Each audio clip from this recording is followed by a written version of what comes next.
मनोज कुमार, ये जंगल राज पर ही चुनाव लड़ा जाएगा क्या 2025 का? आप भी मानते हैं कि बाकी मुद्दे इतने गौड़ हो गए? रुक जाइए, आपने बोल लिया है। 35 सालों से इन दोनों की ही सरकार है और देखिए तो बेरमना इस राज्य की ये दर्शा रहे हैं कि कौन अपराध ज्यादा कर रहा है, कौन किस तरह से कर रहा है, कौन कम कर रहा है। भाई 35 सालों में आज भी बिहार पिछड़े के पिछड़े पैदान पे है और अपराधीकरण बढ़ा है। और एक बात को आप लोग काहे ना समझ लेते हैं, मान लेते हैं कि दिन दहाड़े है जिसको गोली मार दी जाती है। पहले वो आरजेडी के कैंडिडेट थे, वो जदयू में कैंडिडेट आ गए। आप लोग ऐसे कैंडिडेट को तो पता है कि इस तरह का इनकी बैकग्राउंड है तो क्यों टिकट देते हैं? इलेक्शन कमीशन ऑफ इंडिया की जो आचार संहिता उसकी धज्जियां उड़ाई जा रही है। ये आप सुशासन की सरकार बोलते हैं, जीरो टॉलरेंस बोलते हैं। 25,000 महिलाओं की अभी तक बलात्कार हुए हैं, 65,000 हत्याएं हुई हैं, 20 सालों की बात कर रहे हैं। तो जीतेंगे कैसे? जीतेंगे कैसे भाई?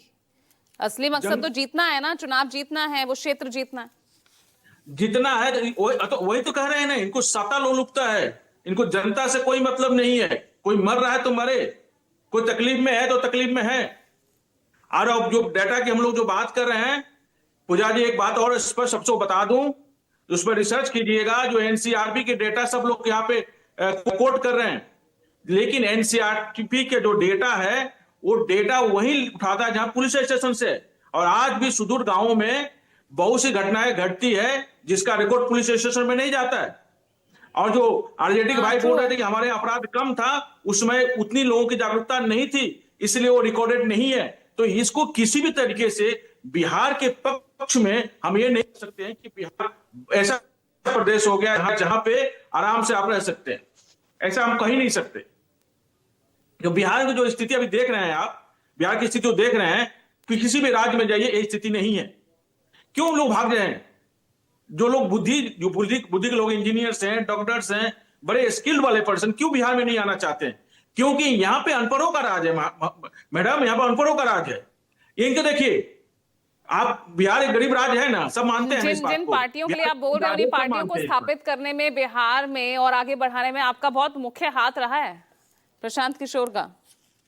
जी बिल्कुल बिल्कुल। अच्छा, अब ये लोग पहले जातीय समीकरण करते थे, काहे घबराए हुए हैं कि इनका जातीय समीकरण खराब हो रहा है।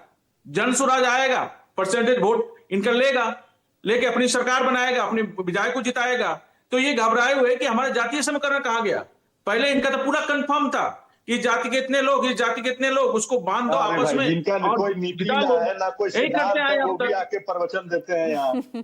ये तो खुद भी माइग्रेट किए हैं। आपको शांति हो जाएगी नीतीश कुमार जी ने आपको शांति हो जाएगी। ठीक है महेश जी, ठीक है, थोड़ा सा सुन लिया कीजिए ना, जवाब देने का टाइम दीजिए। सुशासन सरकार है ना, अनंत सिंह के ऊपर जो आरोप लगा हुआ था, जो अगर यही काम बोलिए धनंजय गिरी, आप बोलिए धनंजय गिरी। पूजा जी दो बातें हैं जो इम्पोर्टेंट बातें हैं। ठीक है, अब दीपक जी रुक जाइए। बिहार के पक्ष में है।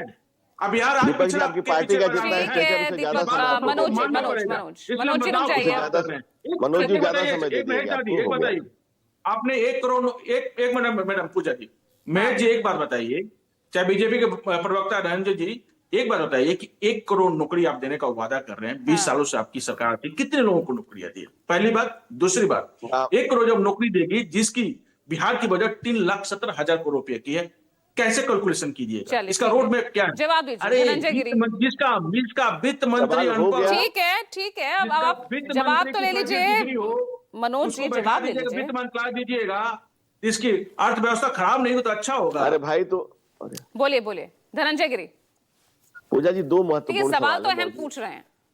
नहीं मौजूद सवाल है, 2 सवालों को मैं जवाब दे रहा हूँ। एक आपके सवाल थे कि कल प्रधानमंत्री की रैली में नीतीश कुमार जी क्यों नहीं थे। 2 बातें हैं जो राजीव जी ने कही।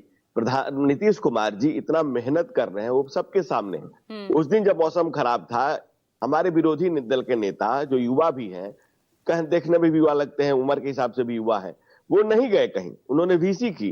लेकिन नीतीश जी की जिजीविसा देखिए, वीर कुंवर सिंह की तरह उनके अंदर के जिजीविषा का देखिए, ताकत को देखिए। जेपी की तरह इस उम्र में भी जो त्याग, तर्पण, अर्पण, समर्पण जनता के लिए, वो देखिए। 250 किलोमीटर की यात्रा की है। और जब कल प्रधानमंत्री जी रोड शो कर रहे थे, उस समय नीतीश कुमार जी तारापुर संसदीय विधानसभा क्षेत्र में सम्राट चौधरी जी के चुनाव का प्रचार कर रहे थे, जहां से उन्होंने अपना जीता हुआ कैंडिडेट विड्रॉ करके सम्राट चौधरी को डिप्टी सीएम को जगह दी और ये कहा कि इनको और बड़े मार्जिन से जिताइए। ये हमारा गठबंधन कितना नेचुरल, कितना मजबूत है आपस में, इस बात की तस्दीक करता है। अभी तक भी सीएम फेस को लेकर सस्पेंस बना हुआ है। अभी भी अमित शाह अभी भी पहुंच रहे हैं तो नेतृत्व की ही बात कर रहे हैं, फिर से वही सवाल खड़ा हो गया है। ये मीडिया के सवाल है, ये मीडिया के सवाल है। तो जवाब दे दीजिए ना, अगर मीडिया के सवाल है तो जवाब दे दीजिए। ये मीडिया के सवाल है, जवाब देते थे हम लोग थक गए। चिल्ला चिल्ला के गला फट गया। अभी तो आपके सामने मैंने सिरप पिया है कि भाई 2025 225 फिर से नीतीश। आपके चिल्लाने से कुछ नहीं होगा ना, जिनके चिल्लाने से और इनके कहने से होना है वो कह दे तो सवाल ही खत्म हो जाए। हम और महेश दोनों बैठे हुए, दोनों से पूछ लीजिए, दोनों में किसी को कंफ्यूजन हो तो आप पूछ के। महेश को क्यों कंफ्यूजन होगी, वो तो बेचारे के दबाव में थे, वो तो कहलवा रहे थे कि भाई बोलिए नीतीश कुमार ही मुख्यमंत्री थे, हैं, रहेंगे। दूसरी सवाल जल्दी से आइए क्योंकि समय कम है। दूसरे सवाल का जवाब मैं उनके नई नवेली अजब अलबेली पार्टी वाले का कुछ सवाल था, उनका जवाब दे देता हूँ। ये नई नवेली अजब अलबेली पार्टी वाले जो पूछ रहे हैं, नई नवेली भाई पार्टी जरूर है, लेकिन हम लोग अनुभवी हैं, इस बात को याद रखिएगा। हमारे पार्टी में ऐसे लोगों को टिकट नहीं दिया गया है, गलत बात नहीं कही है, जिसकी अपराधी छवि हो।